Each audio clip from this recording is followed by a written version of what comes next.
Nada sobre nós sem nós é uma das principais bandeiras defendidas pelas pessoas com deficiência. A promulgação da Lei Brasileira da Inclusão foi uma das grandes conquistas desse movimento social nos últimos anos, e eu considero como uma das bases para a gente falar sobre acessibilidade.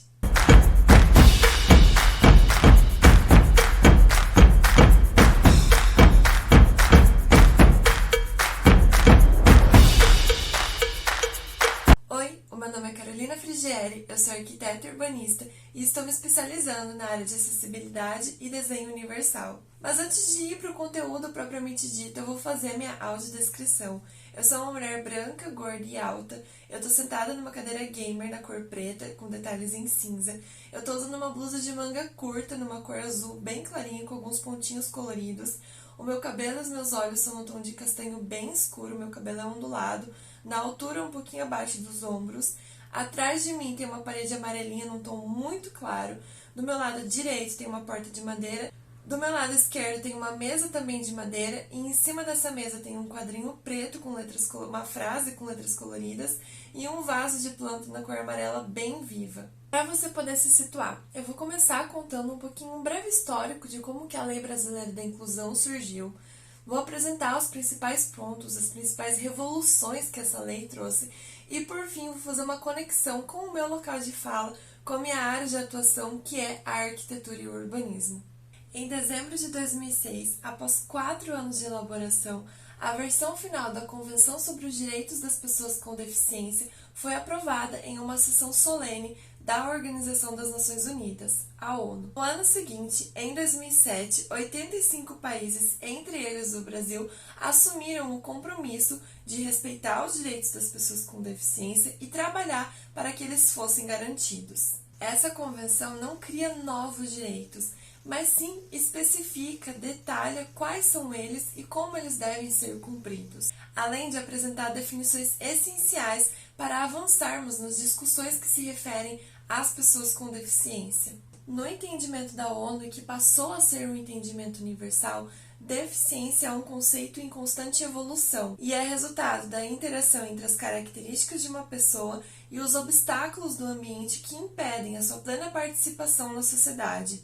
Ou seja, a deficiência está no ambiente e não na pessoa. Para cumprir com esse compromisso firmado e estar alinhado com o que é defendido pela ONU, após 15 anos de elaboração e de tramitação, em 2015, a presidenta Dilma sancionou a Lei 13.146, denominada Lei Brasileira da Inclusão. A LBI, como também pode ser chamada, entrou em vigor em janeiro de 2016 e passou a beneficiar mais de 45 milhões de brasileiros, sendo que esse número está um pouquinho desatualizado e muito provavelmente vai aumentar com base no censo que está sendo realizado nesse ano. A LBI é considerada o Estatuto da Pessoa com Deficiência, assim como nós também temos o Estatuto do Idoso e o Estatuto da Criança e do Adolescente. Essa característica de estatuto nada mais é do que um conjunto de dispositivos destinados a assegurar a liberdade de direitos fundamentais de um grupo de pessoas. A maior parte desses dispositivos são autoaplicáveis, então tá ali bem explicadinho o que é, como que funciona, às vezes qual a pena se esse dispositivo não está sendo respeitado, mas alguns itens precisam de uma regulamentação complementar,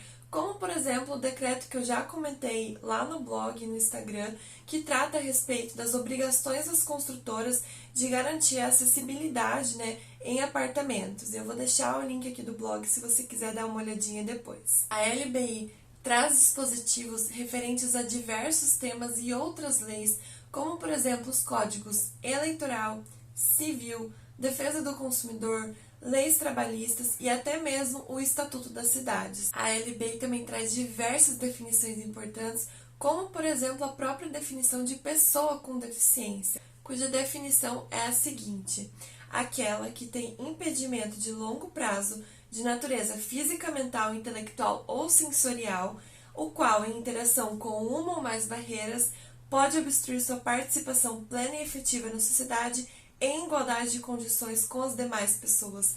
Ou seja, novamente reforçando aquilo, a deficiência está no ambiente e não na pessoa. A lei também apresenta diversas outras definições muito importantes para a nossa área, como, por exemplo, acessibilidade, quais os tipos de barreiras existentes e o que configura ser uma barreira ou não, tecnologia assistiva, entre muitas outras coisas. Segundo essa lei, a avaliação da deficiência, quando necessária, será biopsicossocial, ou seja, vai levar em conta diversos fatores, e ela será realizada por uma equipe multiprofissional e interdisciplinar.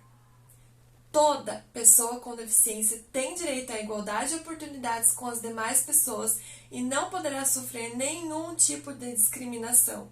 Toda forma de distinção, restrição ou exclusão por ação ou omissão que tenha o propósito ou efeito de prejudicar, impedir ou anular o exercício dos direitos e das liberdades fundamentais da pessoa com deficiência é considerada como discriminação. Uma série de definições e explicações a LBI traz para as discussões, passa a popularizar assuntos importantes que se referem à pessoa com deficiência, como a inclusão escolar, a inclusão no trabalho, o pagamento de benefícios, atendimento prioritário, direitos sexuais e reprodutivos, a participação na elaboração de políticas públicas e a participação na sociedade como um todo. É dever de todos, inclusive eu, você, comunicar à autoridade competente qualquer forma de ameaça ou discriminação que seja realizada. É dever do Estado, da sociedade e da família assegurar o cumprimento dos direitos das pessoas com deficiência.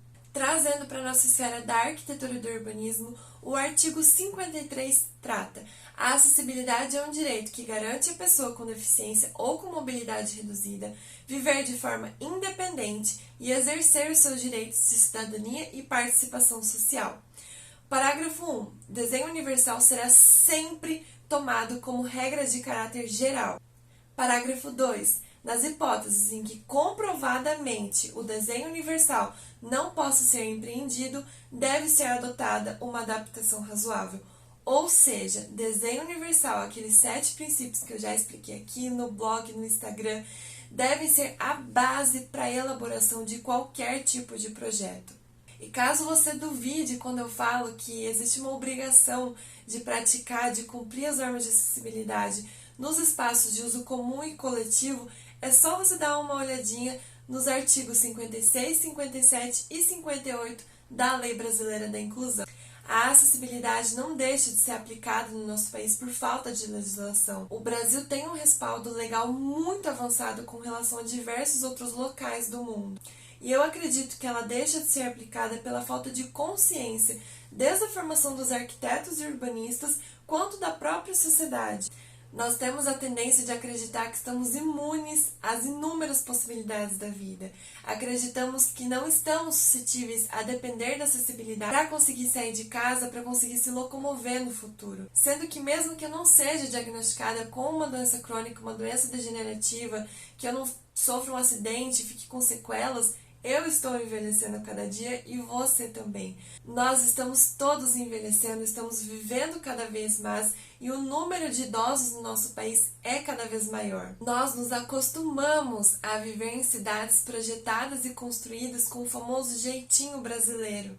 Passamos pela graduação de arquitetura e urbanismo vendo a acessibilidade como um pepino, como uma dor de cabeça a ser resolvida lá no final do projeto, sendo que o mais adequado, o mais indicado e até mesmo mais funcional é que a gente tenha o desenho universal, os 7 princípios, as normas de acessibilidade como diretriz inicial de qualquer projeto. Não espere precisar da acessibilidade para começar a se preocupar com ela, para começar a se preocupar com o seu cumprimento, porque talvez seja tarde demais. Não espere um cliente sair completamente insatisfeito do seu comércio porque ele não tem acessibilidade. Busque um arquiteto com conhecimento na área, elabore um plano junto a ele para aplicar essas reformas de uma forma que seja viável financeiramente e até de tempo para o seu negócio. Conscientize as pessoas ao seu redor, conscientize os seus clientes de que a acessibilidade é um assunto muito sério. A Lei Brasileira da Inclusão não veio apenas para explicar termos, definir pena para algum tipo de infração. A Lei Brasileira da Inclusão veio para exigir dignidade, respeito e condições básicas de sobrevivência, que é o mínimo que todo e qualquer ser humano merece. Me conta aqui nos comentários se você já conhecia essa lei, se você já fez uso de algum dispositivo apresentado por ela e se você gostou do conteúdo. Não esquece de curtir, compartilhar, se inscrever e eu vejo vocês no próximo vídeo. Tchau!